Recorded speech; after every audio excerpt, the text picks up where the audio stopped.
Bab 803. Menghabisi roh jahat. Maksudmu, kamu membiarkan aku menyingkirkan kotoran di kolam roh ini seperti embrio pedang itu.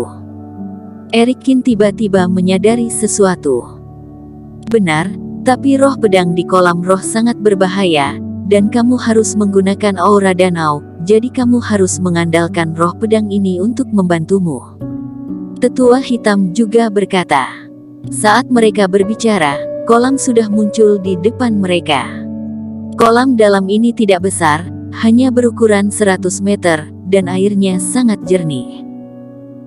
Erikin melihat dari atas ke bawah. Selain merasakan reiki, dia juga bisa melihat aura ganas terbang di dalam air, seperti ikan. Itu seharusnya yang disebut aura pedang. Pedang tua, keluar. Mereka bertiga mendarat, dan tetua hitam berteriak ke arah kolam. Kalian dua orang tua, apa yang kalian lakukan di sini? Kolam bergetar beberapa saat, dan seorang pria terbang keluar dan mendarat di tepi kolam dengan mendengus pelan. Tetua pedang, kami di sini untuk meminta bantuanmu. Tetua putih tersenyum dan menunjuk ke Erikin dan berkata, ini adalah penerus pilihan kami, tetapi tubuhnya. Ingin aku membantu bocah ini menyingkirkan kotoran di nadi dan meridian. Tetua pedang mengeluarkan aura yang mengejutkan, menyapu ke arah Erikin, dan berkata dengan cepat. Hati Erikin tergerak. Tetua pedang layak disebut roh pedang yang lahir dari kolam pencucian pedang, dan dia cukup peka terhadap kotoran, dan dia bisa melihat masalahnya sekaligus. Pedang tua, bisakah ini dilakukan? Tetua hitam bertanya. Bercanda, tidak ada kotoran yang tidak bisa aku singkirkan di dunia ini, maupun itu manusia atau bahan senjata. Kata tetua pedang dengan bangga. Itu bagus, kalau begitu kamu bisa membantu kami. Tetua putih tersenyum. Tidak ada waktu. Kata-kata tetua pedang membuat mereka berdua terlihat kaku. Apanya, tetua pedang? Kamu juga pasti bosan di kolam pencucian pedang ini. Masih mengatakan sibuk pada kami. Tetua hitam berkata dalam hati. Ketiganya adalah roh senjata, terjebak di sekte Guzong ini, bisa sibuk apa mereka? Apakah kamu pikir aku sesantai kamu? Tetua pedang bersenandung. Kamu saja tidak bisa hidup tanpa kolam pencucian pedang ini, ada kesibukan apa? Tetua hitam berkata dengan nada menghina. Aku tidak mau repot-repot berbicara omong kosong denganmu, pergi saja dari sini. Kata tetua pedang dengan wajah dingin, dia hendak pergi dengan melambai. Kamu. Tetua hitam gemetar karena marah, tetapi dia tidak berdaya. Erikin, makhluk bau ini pemarah, mari kita bujuk dia lagi.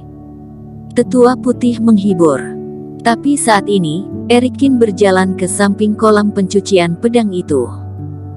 Dia menatap dekat genangan air ini, seolah memang ada sesuatu yang tidak biasa di genangan air ini. Dua tetua, mungkin tetua pedang tidak membohongi kalian, dia sangat sibuk. Erikin berbicara perlahan, kata-kata yang membuat tetua pedang berhenti sejenak. Jika aku tidak salah, roh pedang lain telah lahir di kolam pencucian pedang ini, dan mereka adalah roh jahat. Dengan sepatah kata dari Erikin, tetua pedang tiba-tiba mengubah ekspresinya. Ia tiba-tiba menatap Erikin dengan keterkejutan di matanya. Kedua tetua itu juga sangat terkejut. Roh-roh jahat berbeda dengan roh senjata seperti mereka. Kebanyakan roh jahat tidak memiliki pikiran dan hanya tahu untuk membunuh dan menelan. Jika roh jahat yang kuat keluar, akan membawa bencana yang tiada henti ke dunia. Tetua pedang, apakah yang dikatakan Erikin benar? Tetua putih berkata. Tetua pedang terdiam beberapa saat sebelum perlahan berkata, ya, sejak 100 tahun yang lalu, kolam pencucian pedang ini tidak tahu apa yang terjadi, dan ia mulai menumbuhkan roh pedang baru. Aku lalai pada awalnya dan tidak peduli. Pada akhirnya aku menemukan bahwa makhluk baru ini adalah roh jahat. Baru setelah aku baru mulai mengurusinya. Tapi roh-roh jahat ini berkembang biak dengan cepat, dan kolam pencucian pedang ini terlalu besar. Aku hanya bisa menjebak mereka di satu tempat sekarang, dan aku tidak bisa menahan mereka belakangan ini. Wah, aku ingin bertanya bagaimana dirimu bisa melihat roh-roh jahat itu. Tetua pedang bertanya pada Erikin. Mataku berbeda. Erikin tersenyum tipis, dan menunjuk ke Dark Eye miliknya. Bagaimana kalau kita membuat kesepakatan? Tetua pedang tersenyum dan memutar matanya. Erikin tiba-tiba merasa pedang tua itu sepertinya ingin menjebak dirinya sendiri. Selama kamu bisa membantuku membunuh 100 roh jahat, aku akan membantumu menyingkirkan kotoran, bagaimana? Tetua pedang itu berkata. Sesepuh mantap juga, tapi kultivasi roh jahat itu tidak rendahkan. Erikin tidak langsung setuju, tapi bertanya. Tidak terlalu hebat juga, itu juga kira-kira di fase kesempurnaan tingkat kelima, ada juga yang di tingkat ke-6 dan ke-7, dan jumlahnya sekitar 1000, kata tetua pedang santai. Lebih dari 1000. Fase kesempurnaan tingkat kelima atau lebih. Kulit kepala Erikin mati rasa. Iya.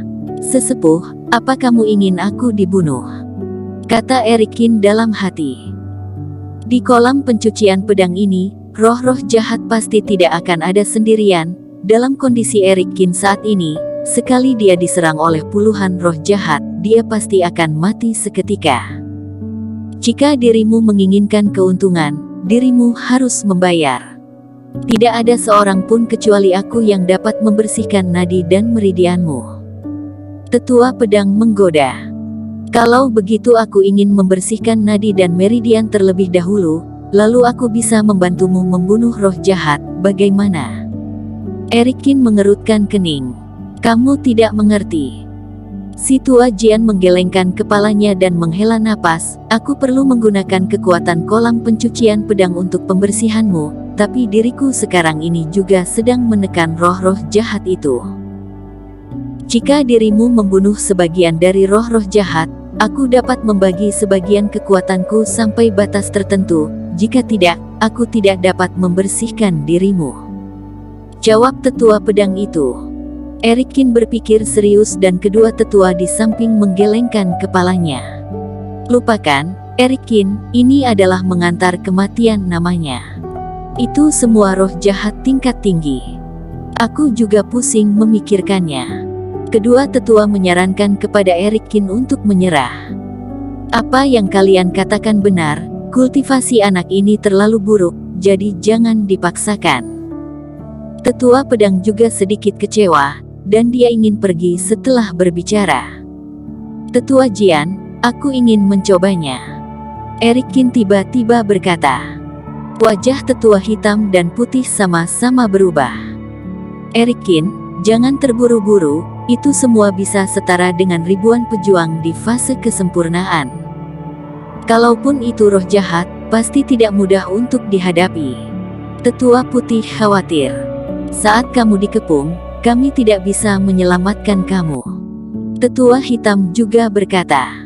Erikin tersenyum dan berkata, ada banyak hal, bagaimana kita bisa tahu jika tidak mencobanya? Orang tua itu memandang Erikin dengan kagum. Pewaris Sekte Wan Lian ini, apakah dia berhasil atau tidak, setidaknya dia cukup berani. Jangan khawatir, orang tua ini tidak akan membiarkanmu mati. Roh-roh jahat itu tidak bisa meninggalkan jangkauan dari segel yang kubuat, jadi kamu tinggal berada di pinggiran untuk berburu. Dan juga sangat mudah untuk lari. Tetua pedang berkata. Erikin mengangguk, lalu tetua pedang menjelaskan beberapa tindakan pencegahan yang perlu diperhatikan, dan dia terjun ke dalam kolam. Setelah memasuki air, dan dengan tanda yang diberikan oleh tetua pedang, Erikin tidak diserang oleh aura pedang tersebut.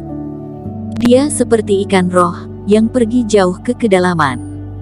Segera, Erikin datang ke depan tirai cahaya besar. Dia melihat ke dalam, dan sekelompok besar cahaya hitam pekat berkedip-kedip di bagian paling dalam dari tirai cahaya, dan itu adalah roh pedang jahat.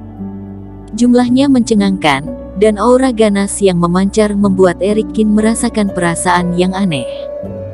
Erikin menggerakkan tubuhnya, dia menembus tirai cahaya dan memasukinya. Namun, Erikin tidak cukup bodoh untuk membuat gerombolan roh jahat menjadi terganggu.